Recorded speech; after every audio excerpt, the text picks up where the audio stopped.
What's up, Chuckers? Producer Mike here. This is your Served 5-Setter, your weekly roundup of all things racket sports, 5 stories in 10 minutes or less. But before we get into it, please hit subscribe on YouTube, give us a follow on your favorite podcast platform so you can stay up to date on all things served. We really appreciate the love and support. That said, today is March 27th, 2026, and here's what we got for you. Coloring in the Grand Slam issue, forget the land, Chucky's on a boat, and what do the King of Clay, a knight with no armor, an NBA owner, and a rapper have in common? Plus, Charleston is loading. But first, the second leg of the Sunshine Double has been soggy, salty, and dramatic on and off the court. And as Miami Open tournament director James Blake reminded us on the Q&A this past week, every event has its unforeseen challenges, and this year's event has been no different. Rain wreaked havoc on the schedule early, forcing Arena Sabalenka to start her title defense off stadium court. She said that she was shocked by the decision, but in true Sabalenka fashion, she handled business anyways. Then there was Stefanos Tsitsipas, who had an absolutely brutal night against Arthur Fils. While playing, he was complaining about the lighting on stadium court, telling the umpire that he could not see the ball, and later saying that the organizers should be, quote, ashamed. Meanwhile, beyond the event's control, both of Poland's #1 players made major coaching changes. Iga Swiatek split with coach Wim Fissette, saying in a post that it was time to take a different path. And Hubie Hurkacz parted ways with Nicolas Massu after a 7-match losing streak. Even our guy Carlos Alcaraz was not immune to the Miami Blues. He lost to Sebastian Korda in the 3rd round and was visibly frustrated throughout the match. The L marked the second loss for the world #1 in just 8 days. But unlike some interneters, we at Serve do not think it is all lost for Carlitos. Now for the good stuff from the near South Beach event. Sabalenka tried the Golden Glizzy. Yes, that is the $100 gold-leafed hot dog. And her reaction was absolutely priceless. Check it out.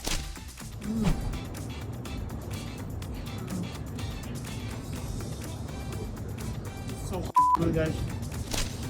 Now on the court, 17-year-old Moussi Kwame of France made history as the youngest man to win a Masters 1000 match since the 16-year-old Rafa Nadal back in 2003. Arthur Fils pulled off one of the most dramatic comebacks of the year, saving 4 match points against Tommy Paul to win their quarterfinal match 6-7, 7-6, 7-6. And Yuri Lehechka punched his ticket to the semis by beating qualifier Martin Landaluce. Fils and Lehechka will face off in the semis today. On the women's side, Coco Gauff looked back to form despite injury concerns coming out of Indian Wells, and of course Sabalenka and Rybakina found themselves in another late tourney showdown. For details on the women's semifinal matches from Thursday and other updates from Miami, check out the newsletter and be sure to check out our full Miami Open recap with Andy and JW on Tuesday's edition of Served. Now on to set number 2, and this is a story about a social post catching the eye of the players. An account called Sportsball posted a video this week breaking down how the Grand Slam revenue share with the players currently works. For those of you that don't know, Sportsball is an account that's known for its hand-drawn infographics that explain how sports work. Trust me, it's more interesting than I'm making it out to sound. In the 3-minute video, the creator explains how the tours share over 20% of the revenue with players, but that the independently run slams do not, despite significant revenue growth since 2020. Now, it is clear that the Grand Slam prize pools have increased over time, with all 4 slams now each exceeding $16 million in total prize money available to players. The video also points out that the available slam financials from 2024 reveal that the event's revenue shares range from roughly 12% to 16%. But this is where the video gets interesting. Check out this section here.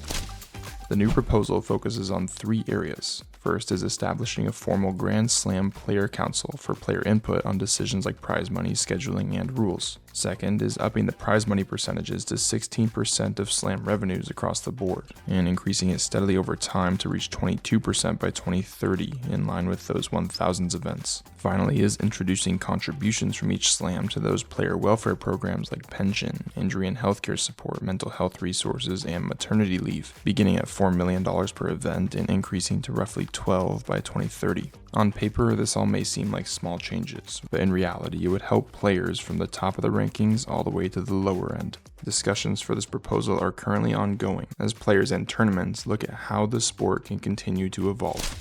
The post on Instagram has racked up over 25,000 likes and more than 7,500 shares at the time of this recording. But the real story is in the comments section, with big names like Ben Shelton throwing up prayer hands, Daniil Medvedev dropping a double thumbs up, and Jess Pegula, the new chair of the WTA Tour Architecture Council, throwing in clapping emojis. To check out the full video on Instagram, go to _sportsball or find a link in the show description. Next up, a guy who doesn't seem to be in the same boat financially as the other players is current world number 1 Carlos Alcaraz. Not saying that he hasn't earned every damn cent of it, but Chucky has got himself a new flotation device. Yes, you heard it right. The 22-year-old has partnered with Sunreef Yachts, a Polish luxury shipyard, to build a custom Sunreef Ultima 88 catamaran. That is an 88-foot solar-powered mega cat with a top speed of 26 knots, an ocean lounge at the stern, some type of platform with hydraulics, a folding side terrace, and a garage, but probably not for a car because that would be weird. But of course you need a garage. The partnership was announced at the Palm Beach International Boat Show this week. Alcaraz now joins Rafa Nadal as a House of Sunreef brand ambassador. Look, the man has 7 Grand Slam titles before turning 23. If he wants a boat, he can have a boat. Speaking of Rafa continuing to make waves around the world, the King of Clay's Academy is going all in on paddle. This month, the Rafa Nadal Academy launched its first ever U.S. paddle tour, partnering with Playtomic, a company Rafa is invested in, and Babolat on a 4-stop U.S. swing. The first event already took place on March 13th through the 15th at the Racket X in Miami. Next up is Paddle 39 in Austin from April 24th to the 26th. Then Paddle Ultra back in Miami from May 8th to the 10th. And the finals are set for Reserve New York, August 14th to the 16th. The U.S. is a prime growth opportunity for the sport, and there are major signals of the impending boom, with the Miami Open hosting a paddle event during play this year, and news this week of the Charlotte Hornets co-owner and pretty damn good investment mind Rick Schnall leading a $15 million Series A round for the American PPL, or the Pro Paddle League. This is a deal that, according to a Sportico article, values the PPL at 10x more than the $10 million seed round from just a year ago. Now, across the pond in the UK, participation has doubled over the last 2 years to nearly 1 million enthusiasts, according to recent LTA figures. Those enthusiasts include Sir Andy Murray and rapper Stormzy. The LTA's own head of paddle, Tom Murray, no relation to Andy Murray, said this, quote, "The growth of paddle both in Britain and globally is undeniable, with participation rising at an exponential rate." The LTA's Murray went on to say that participation from high-profile individuals is only going to increase interest in the sport. Well, maybe that means we will see DaBaby and Andy Roddick hit a court sometime soon here in Charlotte.